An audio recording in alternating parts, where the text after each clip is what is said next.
성경 봉독하겠습니다. 에베소서 2장 14절에서 22절 말씀. 신약 312쪽입니다. 그는 우리의 화평이신지라 둘로 하나를 만드사 원수된 것 곧 중간에 막힌 담을 자기 육체로 오시고 법조문으로 된 계명의 율법을 폐하셨으니 이는 이 둘로 자기 안에서 한 세 사람을 지어 화평하게 하시고 또 십자가로 이 둘을 한 몸으로 하나님과 화목하게 하려 하심이라. 원수된 것을 십자가로 소멸하시고 또 오셔서 먼 데 있는 너희에게 평안을 전하시고 가까운 데 있는 자들에게 평안을 전하셨으니 이는 그로 말미암아 우리 둘이 한 성령 안에서 아버지께 나아감을 얻게 하려 하심이라. 그러므로 이제부터 너희는 예인도 아니요 나그네도 아니요 오직 성도들과 동일한 시민이요 하나님의 권속이라. 너희는 사람들과 선지자들의 터 위에 세우심을 입은 자라. 그리스도 예수께서 친히 모퉁이 돌이 되셨느니라.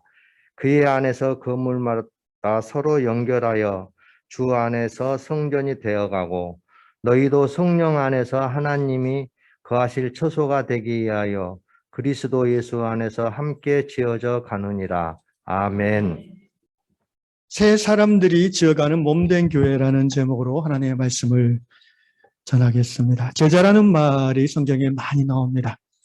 혹시 세보신 분 있는지 모르겠지만 신약 성경에서 269번, 269번 나온다고 합니다. 제가 다 세보진 않았습니다만 저명한 신학학자 의 책에 그렇게 나와 있습니다. 반면에 그리스도인이라는 단어는 3번 나옵니다. 그런데 이 3번 그리스도인도 다 제자를 가리키는 분명한 의미로 쓰이고 있습니다. 그래서 올 한 해 우리가 이제 말씀을 중심으로 예수님 제자 되는 훈련을 받는 한 해인데 앞으로 여러 번에 걸쳐서 예수님의 제자, 제자의 길, 제자도, 그리고 그 제자들이 모인 교회, 제자 공동체는 어떤 모습인지 이런 주제로 말씀을 나누고 싶습니다. 마태복음 5장 1절과 2절에 보면 이렇게 기록합니다. 예수께서 무리를 보시고 산에 올라가 앉으시니 제자들이 나온지라. 이에 입을 열어 가르쳐 가라사대. 제자와 무리가 다른 단어로 제자는 마테테스, 무리는 오클로스라는 헬라어를 씁니다. 제자와 무리의 여러 차이점이 있으나 일단 공통점은 예수를 믿고 따르는 사람들이라는 데 있습니다. 그런데 오늘 마태복음 5장에서 제가 나눈 것처럼 무리를 보시고 산에 올라가 앉으셨는데 제자들이 예수 가까이 나왔다고 합니다. 기본적으로 제자와 무리의 차이점은 제자는 예수께 더 가까이 가고자 하는 사람이에요. 왜 가까이 갑니까? 예수의 말씀을 더 잘 듣기 위해서입니다. 무리들은 왜 예수께 가까이 안 옵니까? 너무 가까이 가면 부담스럽거든요. 너무 잘 믿으면 부담스럽거든요. 세상 살아감에 있어서. 그래서 가까이 안 옵니다. 적당한 자기만의 그 배리어를 딱 치고 여기까지 제가 헌신합니다. 요거 넘어서는 거 요거 하면 좀 곤란해요. 이렇게 바운더리를 긋는 거죠. 그게 무리의 특징입니다. 우리 이왕의 모든 성도들은 예수님께서 가까이 가기를 원하는 분들이 주로 믿습니다.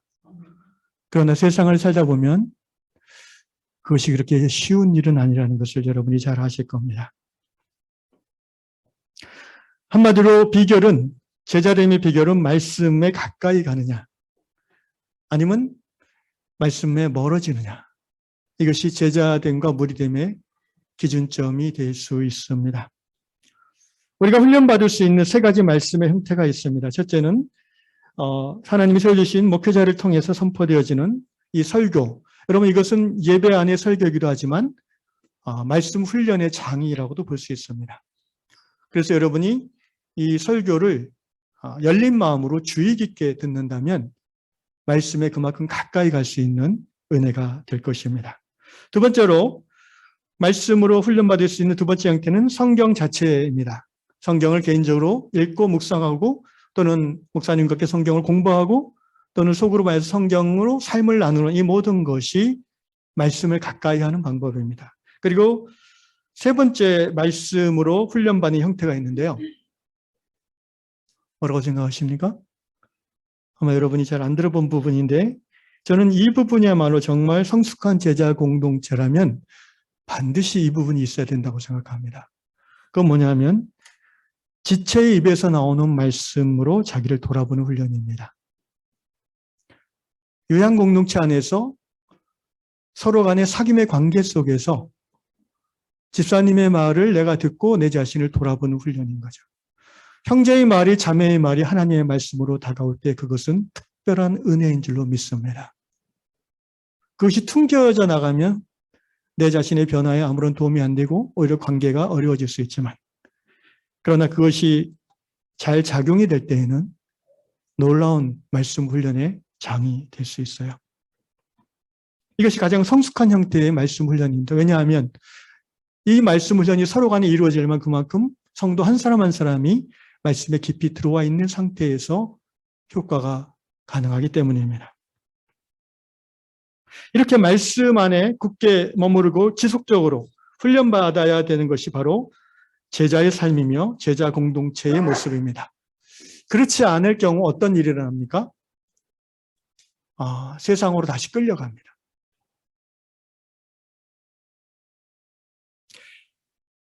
조금만 방심해도 우리는 옛날 세상 방식으로 돌아갑니다. 하나님 나라 삶의 원리를 듣고 행하고자 하지만 일상생활에서는 무기력하게 세상 방식대로 살아가게 됩니다. 말씀이 내 안에 살아있지 않기 때문입니다. 여러분, 마귀는 구약시대 이후로 창세 이후로 하나님의 백성, 곧 교회를 무너뜨리려고 합니다. 고대 이스라엘 공동체에서부터 현대 그리스도의 교회, 제자 공동체에 이르기까지 마귀가 교회를 파괴하는 전략은 일관됐는데 크게 보면 두 가지 전략을 항상 마귀는 쓰고 있습니다. 마귀의 방식은 그렇게 새롭지 않습니다. 그런데 놀랍게도 효과적입니다. 첫째는 마귀는 이미 믿는 자들로 하여금 세상을 향하게 합니다. 돌아가게 하는 거예요. 여러분 출애굽기 32장의 그 금송아지 사건을 기억하십니까? 끄떡거려 보세요. 처음 듣는 얘기예요. 그럴 수 있어요. 예, 괜찮습니다. 집에 가서 찾아오시면 돼요. 시간이 없어서 얘기 안 하고요. 출애굽기 32장 1절에 백성이 모세가 산에서 내려옴이 더딤을 보고 지도자, 출애굽의 지도자 하나님의 현현으로까지 여겨지는 모세가 시내산에 십계명 돌판 받으러 올라가 40일이 지나도 안 내려오니까 아직 믿음이 어린 이 이스라엘 백성들은 아론에게 이렇게 요청합니다. 모세의 다음가는 지도자 아론에게 우리를 위하여 인도할 신을 만들어달라. 눈에 보이지 않으니까 하나님은 불안한 거예요. 눈에 보이는 지도자가 없어지. 그래서 아론이 어떻게 합니까? 그들의 손에서 금고리를 받아 부어서 조각칼로 새겨 송아지 형상을 만드니 그들이 말하되 이스라엘아 이는 너희를 애굽 땅에서 인도하여낸 너희의 신이로다 하는지라. 여러분 불과 두세 달 전에 10가지 초자연적인 하나님의 재앙을 통해서 애굽 사람들이 혼나는 걸 봤어요. 그리고 홍해를 가르는 기적을 통해서 이스라엘을 구원하시고 뒤따라오는 애굽의 그 최강 전차 부대를 몰살시키는 장면을 봤어요. 구원의 하나님. 그래서 출애굽기 15장에서 그 유명한 모세의 노래가 나오잖아요. 이스라엘 공동체의 노래예요, 그게. 병거와 말을 물에 잠기어서 죽게 하신 하나님. 애굽으로부터 우리를 구원하신 하나님. 오늘 세상이 바로 애굽이라고 우리는 이해하죠. 여러분, 우리도 동일한 구원을 받은 사람이에요.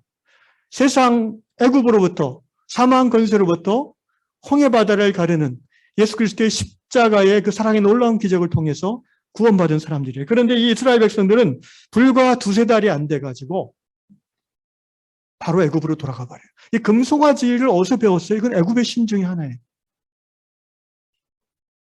구원받은 간격이 채 몇 달도 안 돼 있는데 불안이 엄습하니까 위기가 엄습하니까 세상 방식으로 돌아간다는 거예요.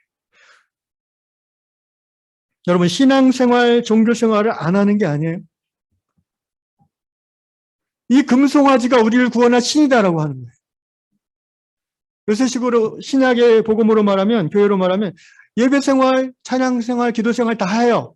근데 다른 걸 의지해요. 이렇게 세상으로 위기가 닥칠 때마다 확 돌아가 버리는, 이게 이제 어린아이의 믿음이죠. 마귀가 그렇게 늘 하나님부터 멀어지게 하려고 합니다. 이런 상태가 반복되면 어떻게 되는지 아십니까? 주일날에는 믿는 사람답게 생각하고 살려고 하는데 월요일 아침 직장문에 딱 들어서면 바로 세상 사람처럼 사는 거예요. 이게 1년, 5년, 10년 반복되다 보면요, 그게 신앙생활이라고 착각을 해요. 왜냐하면 교회 와서 다 그렇게 사는 게 보이니까. 그래서 새신자가 교회에 들어와서 그 구원의 감격이 채 가시기도 전에 다시 세상으로 돌아가요. 뭐 다 그렇게 사는데. 교회도 똑같네. 여러분, 금송아지가 뭐예요? 우상이죠. 우상은 뭐예요? 우리가 하나님 외에 의지하는 게 우상이죠. 꼭 금송아지가 아니더라도 말입니다. 자, 주일날 예배 가운데 하나님의 은혜를 깊이 경험해서 마음이 편안해졌어요. 다시 믿음이 일어났어요. 아멘. 담대함이 회복됐어요. 근데 이제 주일날 저녁 때니까 뉴스를 봐요, 집에서. 아파트 값이 폭등한대요. 갑자기 불안해져요. 또는 기뻐져요. 어떤 사람은. 주식이, 월요일 아침에 출근하기 전에 딱 주식을 보니까 주식이 폭락했어요. 마음이 우울해져요. 여러분 마음에 불안과 안심함, 두려움과 평안함, 기쁨과 슬픔을 주는 것이 예수님과 예수님의 말씀입니까? 아니면 주식이고 아파트 값이고 연봉입니까? 돈입니까? 아니면 자식의 입학입니까? 이제 우리 아들 직장 취업했으니 그 건신 걱정이 없어요. 할렐루야. 감사합니다. 네. 뭐 기뻐지는 건 어쩔 수 없죠. 그런데 조심하셔야 된다. 조심해야 돼요. 그러한 주일날만 신앙인 삶이 계속되어지면은 우리의 신앙이 어떻게 변질되냐면은 이게 마귀가 쓰는 두 번째 고위 전략인데요. 겸하여 섬기는 사람을 만들어요. 겸하여 섬겨요. 하나님을 안 섬기는 게, 하나님을 안 믿는 게 아니에요. 믿는데 실제 삶에서는 다른 걸 의지해요. 살아요. 이것은 고대 이스라엘에서부터 계속해서 마귀가 역사했던 내용이에요. 그럼 이스라엘을 향한 선지자들의 외침이 뭐예요? 한결같이 여호와께 돌아오라. 그런데 정작 유다 백성들은요, 그 말이 귀에 안 들어왔어요. 왜? 오늘도 안식일에 제사 지냈는데, 오늘도 정성스럽게 제물 준비해서 하나님께 바쳤는데, 우리에게 또 여호와께 돌아오라고 그래? 우린 잘 신앙생활하고 있어요. 그럼 선지자들이 이상한 말을 했나요? 예. 사람들이 이상하다고 했어요. 그래서 선지자들을 가리켜서 현실 감각이 떨어지는 사람들, 너무 이상주의적인 사람들, 어떻게 아무리 야훼를 믿어도 그렇게 철저하게 살겠어. 제사장들도 다 대충 살던데.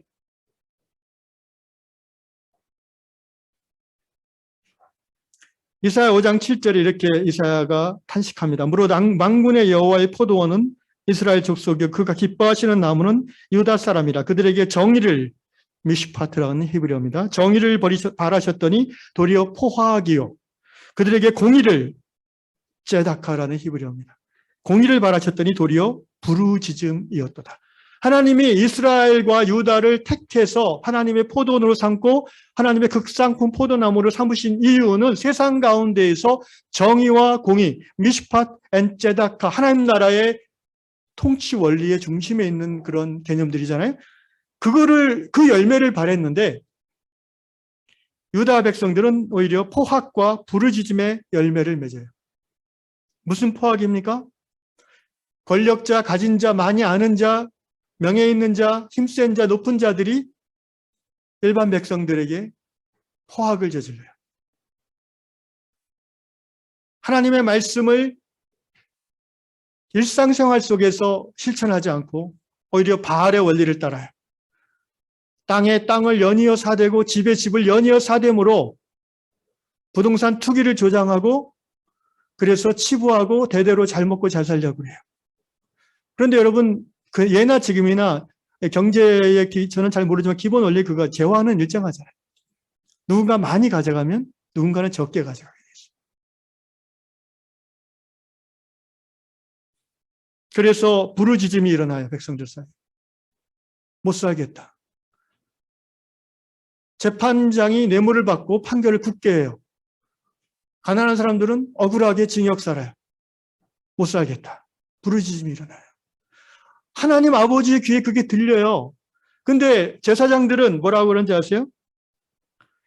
에레미야 5장 30절 이 땅에 무섭고 놀라운 일이 있도다. 선지자들은 거짓을 예언하며 제사장들은 자기 권력으로 다스리며 내 백성은 그것을 좋게 여기니 내 백성 하나님의 백성 예수 잘 믿는 사람들이 그것을 좋게 여겨요. 그 마지막 말이 겁니다. 마지막에는 너희가 어찌하려느냐. 어찌하려느냐.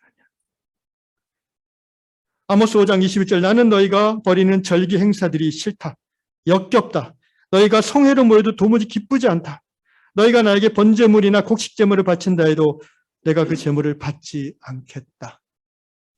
한마디로 하나님을 믿고 섬긴다 하면서 일상 속에서 하나님의 말씀대로 살지 않고 우상을 따라 자기 욕망을 따라 살아가는 하나님의 백성들에게 하나님께서 진노하신다는 것입니다. 그래서 이스라엘은 주전 722년 아수르에 의해서 하나님의 진노 가운데 심판받아 멸망하였고 유다는 극상품 포도나무였던 유다는 들포도를 맺었기에 주전 522년 576년이죠. 바벨론에 의해서 완전히 멸망당해 버렸습니다. 마지막에는 너희가 어찌 하려느냐. 이때의 마지막은 오늘 우리 신약의 개념을 하면은 예수님의 재림의 때일 것입니다.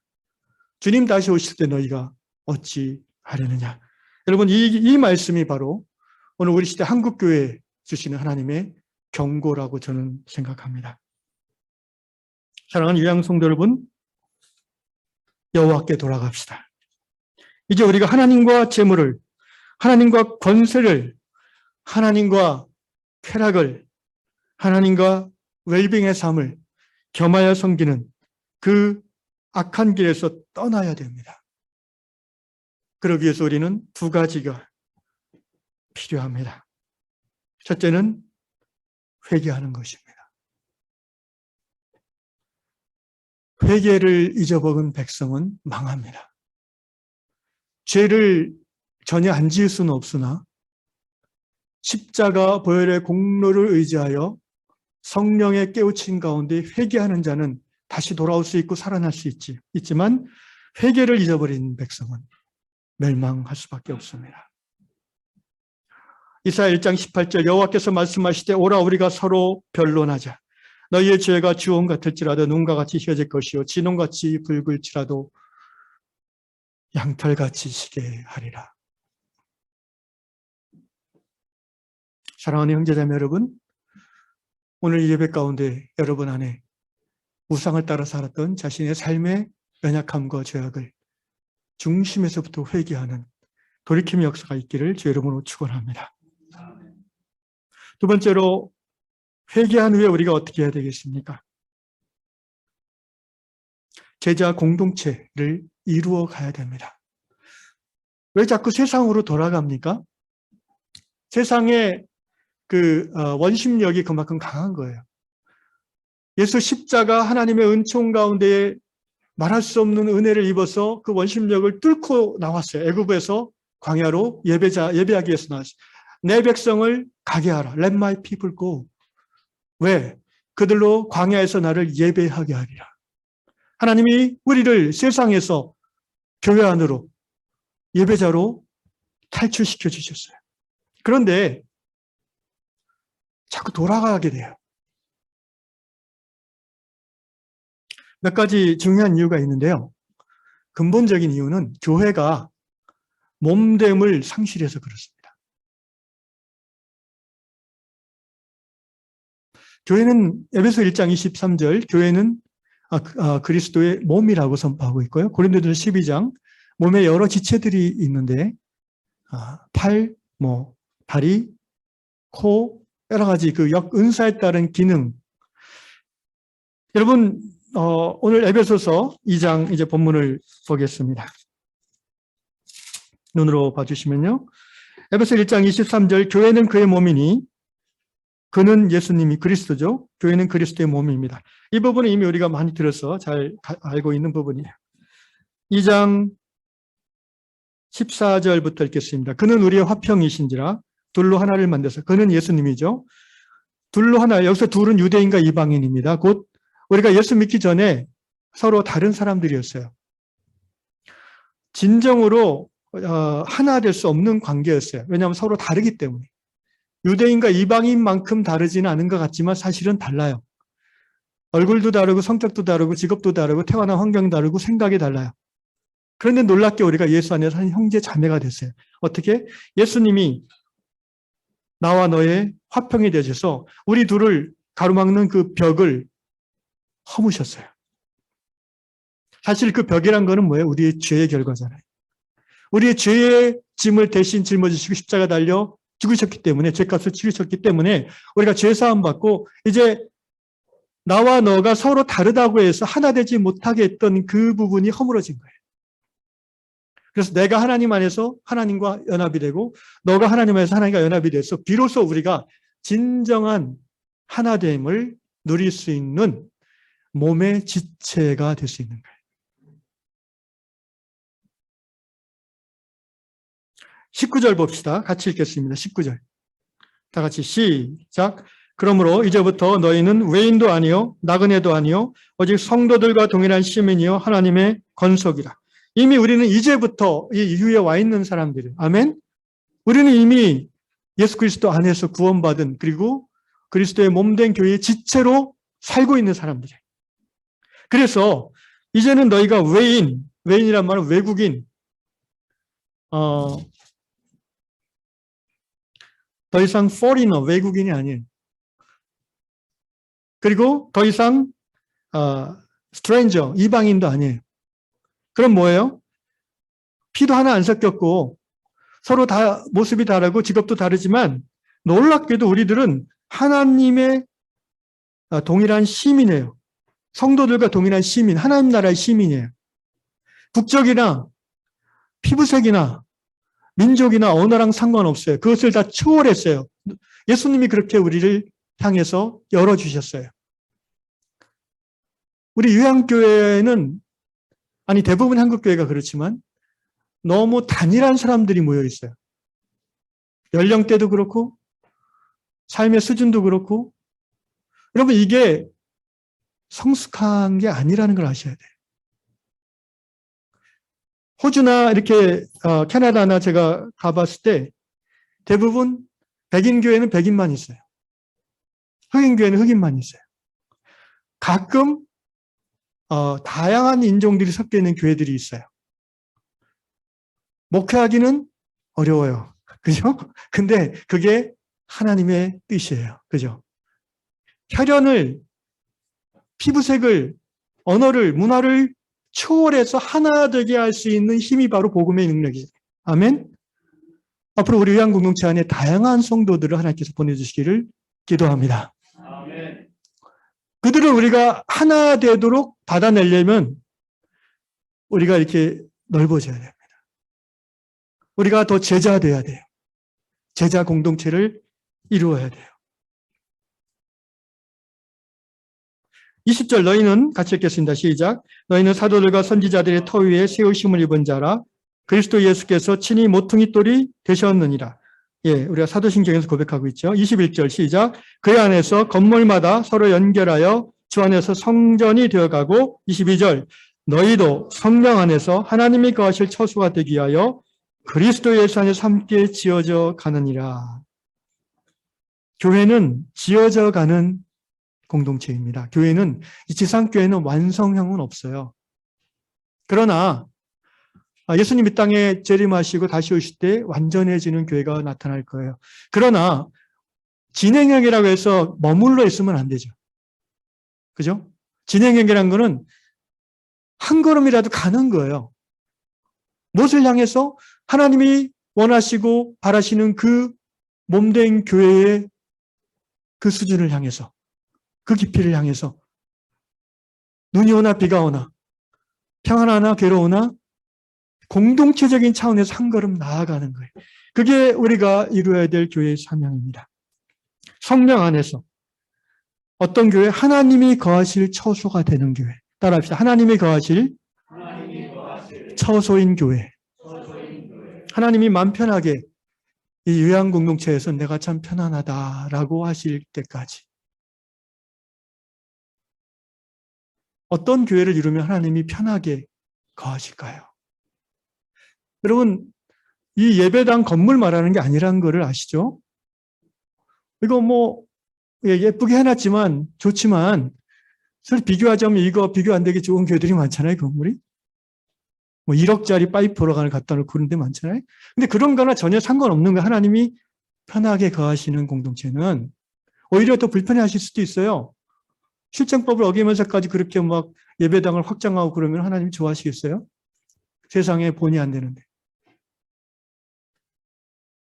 하나님이 편하게 거하시는 너와 나의 성도의 사랑의 관계죠. 그래서 교회는 코이노니아입니다. 우리가 서로 지극히 사랑하면 하나님이 기뻐하세요. 그리고 세상으로 돌아가게 하는 마귀의 역사가 작동을 잘 안 하게 돼요. 왜?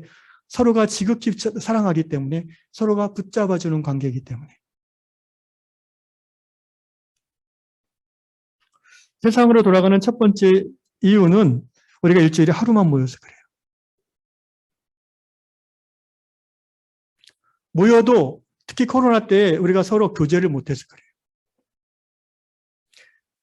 힘들고 외로운 것들을 신앙 안에서 함께 나누고 보듬고 또 서로의 장점과 좋은 것들을 격려하고 칭찬해 주는 그 사랑의 나눔이 없어졌기 때문에 우리가 자꾸 세상으로 돌아가기 쉬워져요. 구체적으로 그렇다고 뭐 매일 예배당에 모이라는 의미가 아니죠. 그럴 수 있으면 좋지만 본질적으로 교회가 그리스도의 몸을 깊이 형성하려면은 자주 만나는 구조를 만들어 가야 돼요. 구조를. 그런데 이렇게 1시간 30분 차로 이렇게 멀리 떨어져서 살면은 교회를 중심으로 만나고 싶어도 만나기 어려워요. 물리적으로 어려워요. 그래서 제가 우리 장척 운영회 때 제안한 게 요양 예수 마을이라는 개념이에요. 두 번째로 가까이 있어야 되고, 두 번째로 주일 중심으로 예배 중심으로만 모이면은 깊은 공동체적 사귐을 갖기 어려워요. 주일날 예배로 안 모여도 깊이 사귀는 교회를 이룰 수 있어요, 여러분. 너무 나가네, 목사님. 또 그렇게 생각하세요? 우리 목사님 너무 나가는 거 아닌가? 아니, 제가 이렇게 시간이 없어서 성경적 근거나 지금 그런 것들은 나중에 차차 얘기하겠지만, 우리가 세상으로 쉽게 빨려 돌아가는 그 이유 중에 하나는요, 우리의 삶의 거점이 교회 공동체에는 조금밖에 없고 다 세상에 있기 때문에 그래요. 여러분, 산다는 게, 신앙이라는 건 삶이잖아요. 아멘? 우리가 믿는 예수 신앙이 우리 여러 가지 것 중에 하나인 종교입니까? 종교를 넘어서 저는 삶의 신앙이야말로 성경이 말하는 참된 신앙인 줄로 믿어요. 그런데 삶이라는 것의 그 내용을 보세요. 내용. 10개예요. 10개. 자, 식, 먹는 거. 의, 입는 거. 주, 어디 사느냐. 락, 뭐하고 노느냐. 그 다음에 연애, 결혼, 임신, 출산. 이게 삶이죠. 더 나아가서 아이들 교육. 그리고 마지막 노인복지. 사실 10가지 안에 우리 삶의 내용이 대부분 다 들어갑니다. 삶이라고 했을 때, 라이프, 삶.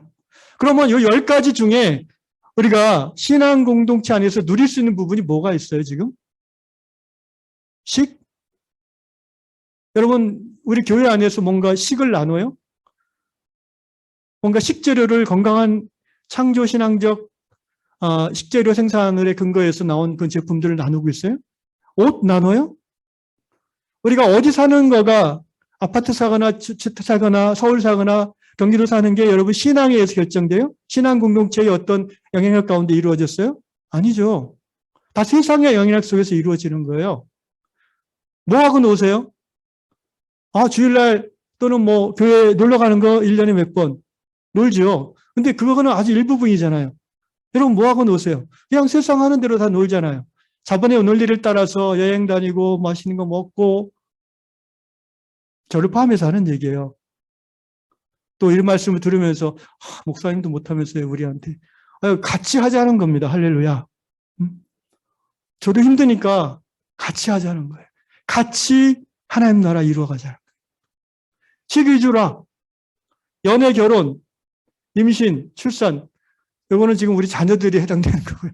여긴 다 이미 지났어요. 근데 하나님과 상관없이 대부분 그렇게 했을 거예요. 세상 방식대로. 교육도 애들 다 컸죠. 이제 우리 손자, 손녀 교육을 생각해야죠, 나중에. 자, 우리에게 남은 건 딱 하나 뭐예요? 은퇴 후 노인복지. 그것도 신앙과 상관없으면 어떻게 돼요? 그냥 80, 90대에서 요양원 들어가서 끝나는 거예요. 몇 번 말씀드렸죠. 왜 우리가 세상으로 자꾸 돌아갈 수밖에 없습니까? 몸이 형성되어 있지 않아서 그래요. 그냥 종교기관으로서만 존재해서 그래요. 저는 평생 추구한 교회의 모습은 제가 공동체 교회입니다. 제가 신대원 2학년 때부터 그걸 깨달았어요.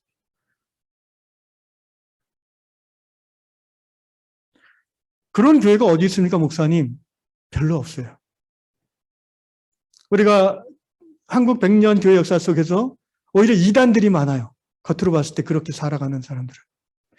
그래서 정통 교회, 기성교회들이 오히려 터부시해요. 그런 거를. 옛말 그대로예요. 구더기 무서워서 장을 안 담가요. 그게 이단들 내에서 새로 시작된 내용이 아니잖아요. 성경이 말하는 초대교회의 모습이잖아요. 아멘? 모르시겠어요? 미안합니다. 너무 앞서 나간 것 같아요. 말씀을 정리하겠습니다. 몸이 없으면 말씀을 살아낼 수 없어요. 내가 아무리 좋은 뜻, 놀라운 가치관을 깨달았어도 지혜를 내 미비 없고 손과 발이 없으면 그걸 어떻게 실천해요? 여러분, 정신은 물질적 계기가 있어야 실현되는 거예요. 교회는 영적 공동체이면서 동시에 그리스도의 몸이에요, 몸. 이것이 영적이면서 실제적이라는 개념이에요, 교회는. 우리가 예를 하나 들어봅시다. 정말 하나님이 기뻐하시는 창조의 섭리의 근거에서 먹거리를 그렇게 누리고 싶은데 여러분은 우리는 다 마트에서 그냥 살 수밖에 없는 거예요. 근데 마트에서 오는 그 먹거리는 계란을 예로 들어봅시다. 계란은 어떻게 와요? 계란 공장에서 나오죠. 양계 공장. 거기서 어떻게 나오는지 아시죠? 이렇게 요만한 A4지 한 장 크기의 닭들을 가둬놓고 밤에 잠도 안 재우고 항생제 먹이면서 유전자 변이 조작 사료 먹이면서 키우잖아요. 그렇게 하는 이유는 딱 한 가지 뭐예요? 계란 많이 낳게 하려고. 생산성이에요. 생산성. 왜 생산성이 중요해요? 돈 벌려고. 자본주의는 원래 그런 거예요. 그게 법적으로 맞는 거예요. 그래서 여러분 계란을 슈퍼에서 이렇게 사시면은 계란 끝에 숫자가 있는 거 아십니까? 1, 2, 3, 4. 혹시 1번 계란 드셔보신 분? 1번 계란. 저희 집은 늘 1번 계란만 먹습니다. 할렐루야. 제가 이걸 한 지 한 3년 됐는데 그때부터 제가 포항에 있는 착한 아빠 농장 한동대 교수로 계시는 우장춘 목사님 공동체가 그 자연 양계하고 이제 염소를 하시는데 한때 5가정이 공동체로 살면서 모여서 거기 제가 가봤어요. 한 3년 전에. 직접 가보고 이 계란을 먹어야 되겠다. 이게 크리스찬으로서 창조 신앙에 근거한 작은 식생활의 변화다. 그래서 지금까지 좀 비싸긴 하지만 꾸준히 먹고 있습니다. 여러분 계란이 알이 달라요. 다 유정란이고요.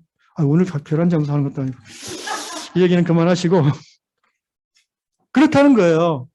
우리의 삶의 대부분의 영역이 세상의 가치관에 근거해서 돌아갈 수밖에 없는 거예요, 지금. 그러니까 이건 진을 싸움인 거예요. 오늘 예수 믿고 말씀 듣고 결단했지만 집에 돌아가면 다시 돌아가는 거예요.